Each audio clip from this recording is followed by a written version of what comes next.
Spriggan finally makes her appearance, or its appearance. It looks like a parasite. It implies it's a parasite at this point. I thought the sister looked off. I really did. I kind of chopped that up as the idea of like child soldier thing. She's a trained assassin from childhood, so she has like no, care for her own well-being. So she went up against Shiji, but like just how she looked there and how intimidating it was, despite the fact that this little girl is there.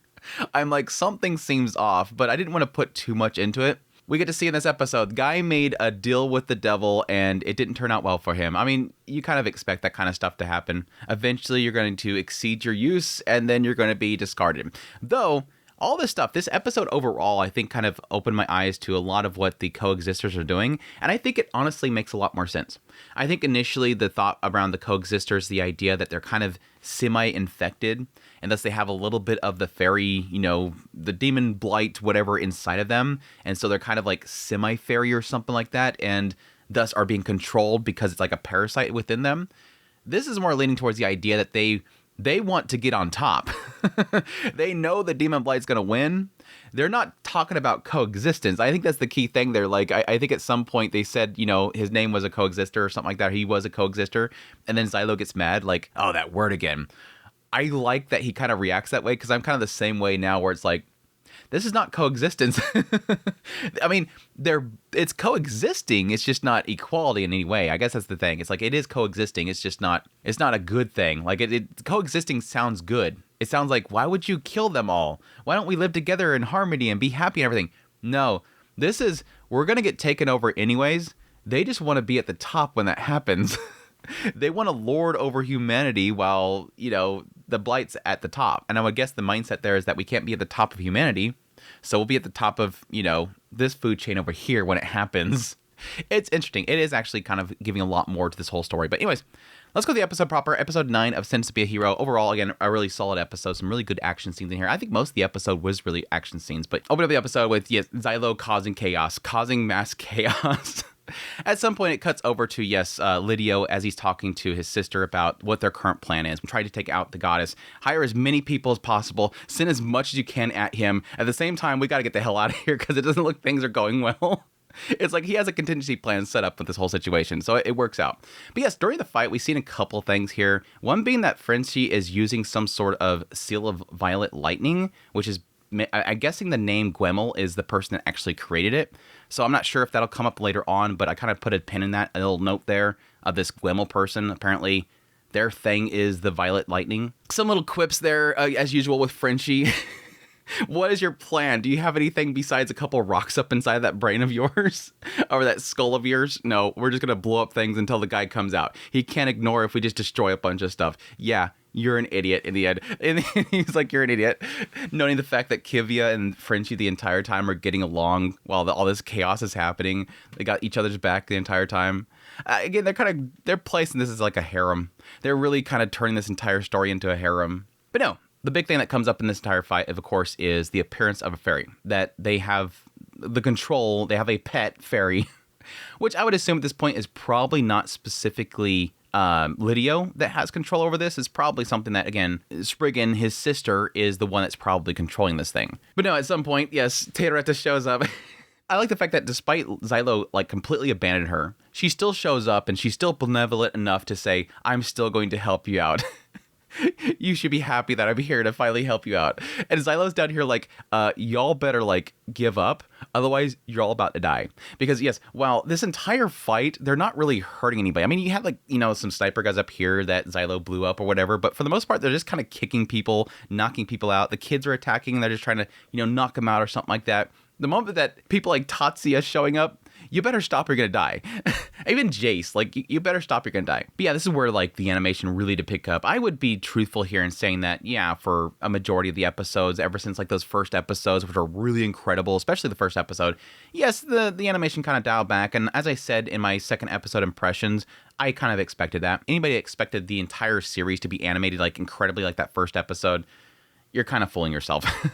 I didn't expect this series to have insane amount of budget. We're not talking about a free run situation here where the studio, the block that the show is going to be on is a film block and the studio is owned by the company that is the broadcast network. That's the reason why that looks so incredible. This is not really the same situation here. But anyways, That said, this was a really good bit here. The whole bit where Xylo and Tatera go up against the fairy looked really, really good. Some really good shots in there. So hats off to them. But yes, here's where we get into some interesting scenes here. The first scene being here that, of course, after, Lidio gets kidnapped, we cut over to seeing, which at this point, now that I think about it, thinking back, I'm thinking that Spriggan allowed that. I didn't think about that until now that, yes, at the time, I thought it was just, that Edie girl was his sister and she got kind of separated. And then we have Dota like sneaks in there and just grabs him, says, come with me. Otherwise, I'm going to have to hurt you. Please, I don't want to have to hurt you, whatever. They take off. I don't see Spriggan like having a problem. And I kind of questioned this at the time. Like, this girl's supposed to be like some girl that kind of went up against Shiji, was like, not intimidated by her. And yet now she's like, oh no, how do I get past this crowd of people? Brother, no. It's like, I think Spriggan wanted them to get captured. I think that was the case there. But anyways, that aside, jumping over to Shiji, Buum, and apparently the Iron Well, somebody that Shiji had hired, the Iron Well. Yeah, they talking for a little bit here, talk about if they're going to help or not, how they're going to get paid, all that kind of stuff, until eventually Buum gets new orders. Says, oh, I guess I can't help out this guy. I kind of wanted to help him out because he gave me some cool books and everything like that, but he's gonna have to save himself because I got new orders. And hey, you two, you want some money? You guys just all you care about is your self-preservation, right? Which I think this is like sort of like something that comes up later on, obviously, with, Lidio's story, is the idea that it's all about self-preservation, what humanity will do in order to save themselves. And again, I think it's to everything in here.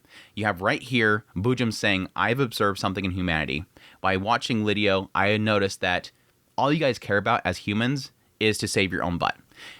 All you care about is your own family and your own well-being. Everything else you can sell out. He even questions Shiji on that. I mean, Iron Will's like, sure, as long as I get paid, I don't care. And I'm pretty good at, erasing stuff, because that's what they imply is the job is erase Lidio, basically. Erase any connection, the Coexisters and we have with Lidio. And yeah, of course, Iron Will's like, gotcha. I like blowing stuff up. Let's do it. I don't really care about anybody else but myself. Shiji over here is the only one with seemingly some sort of conflict, and I'm guessing that'll probably come up in the following episode. She'll probably come to that point where she goes, I can't do this. Like, I can't sell out humanity. She'll probably see, somebody, some innocence or something like that in the way, and probably want to stop herself. I don't know if they've ever implied that she had some sort of family or anything like that, but she might see something in somebody. That aside, though, this is that question mark there. Buum saying, all you guys care about is yourself. So, hey, I got some money. You want it. Come join us. And then, of course, again, afterwards, we get Lidio's saying the same thing. It was about my family. They were going to erase me and my family. I had to protect my family, so I had to do this thing. And then, yes, later on, getting into the Coexisters in general. The Coexisters are about, we're going to get taken over anyways. We want to be at the top of the food chain. It's all about humanity and their selfishness. And I think that's something that they're trying to brew up right here with this whole situation, especially again with Buum. But yes, Buum offers them a job. It was interesting going over there. The fairy comes up, just don't be rude. He just kills it.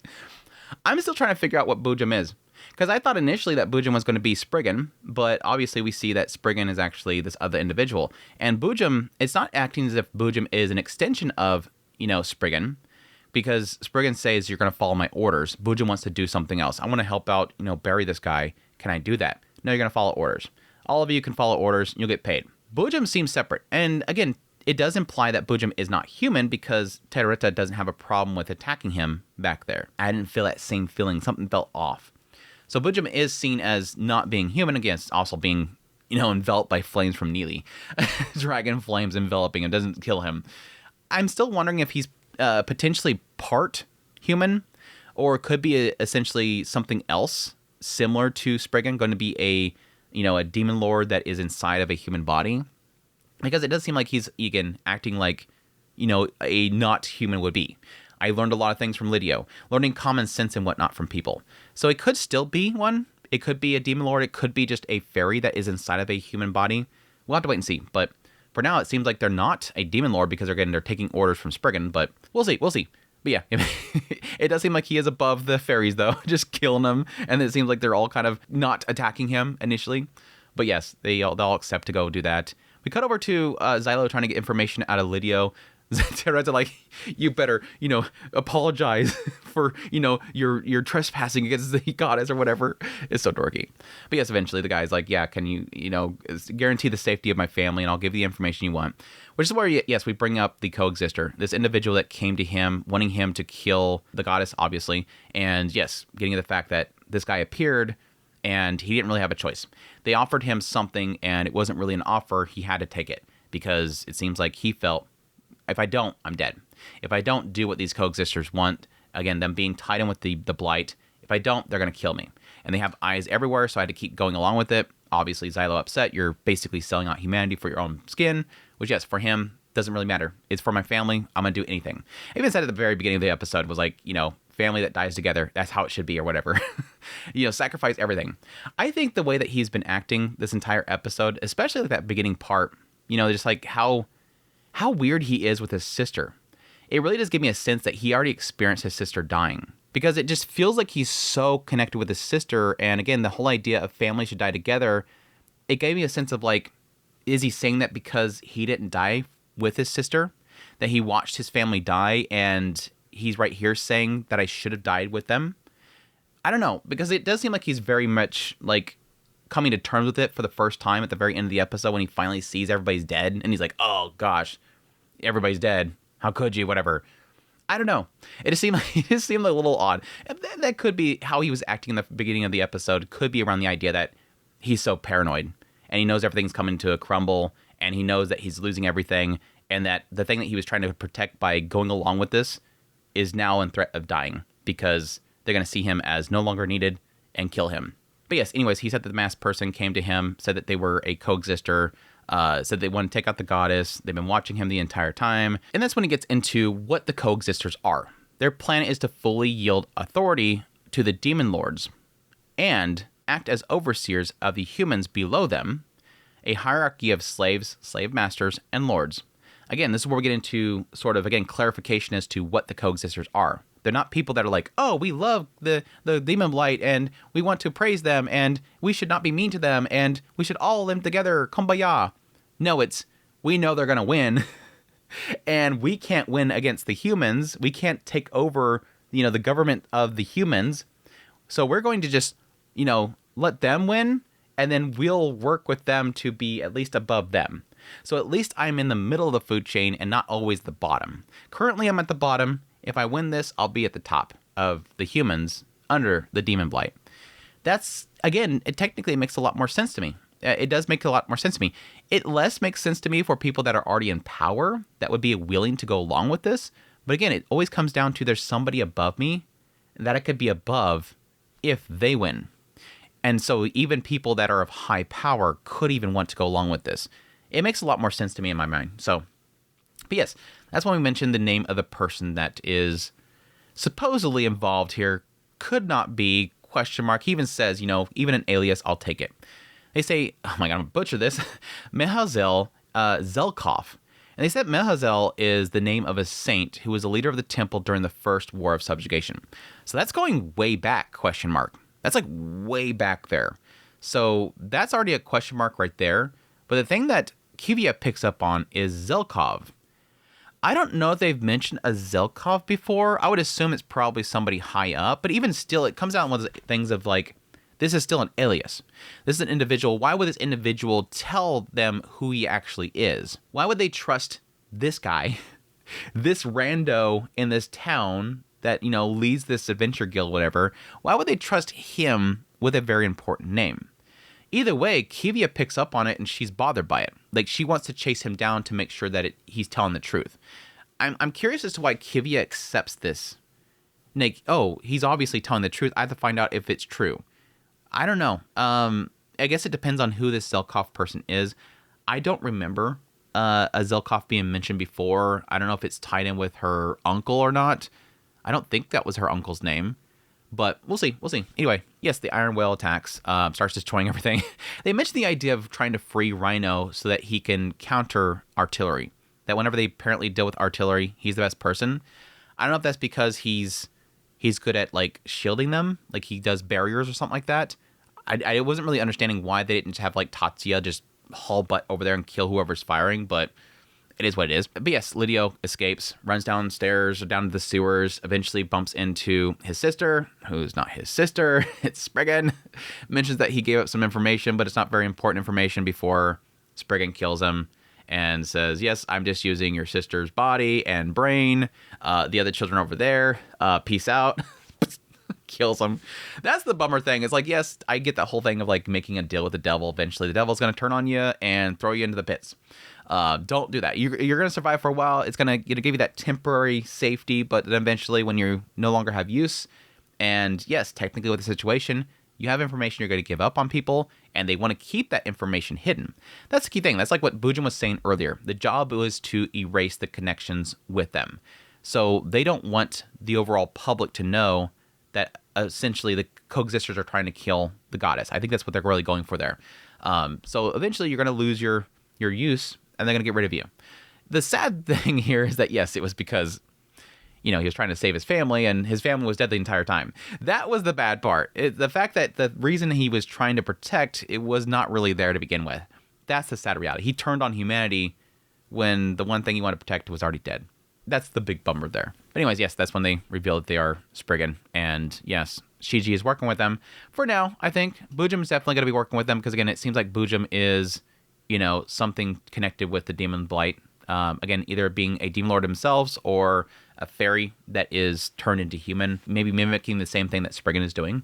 And yes, this iron dude that likes to blow up stuff. But yes, overall, solid episode. Kind of curious where we're going to kind of end this entire season, because we're episode 9 of 12, so we're getting close to the end here. We got 3 more episodes left, so I'm hoping that we'll build into a good storyline finish. But I guess the build up to the end could be just the fact that them fighting this Spriggan, taking it down, and then maybe having a nice little reveal around the Coexisters or something like that. Maybe get some information to this coffin guy that's, working with them. But anyways, that's my thoughts on the episode. Hope you guys enjoyed this video. As always, if you did, hit the like button down below. Like this content, you want to support channel more, become a member. Until next time, you'll take care.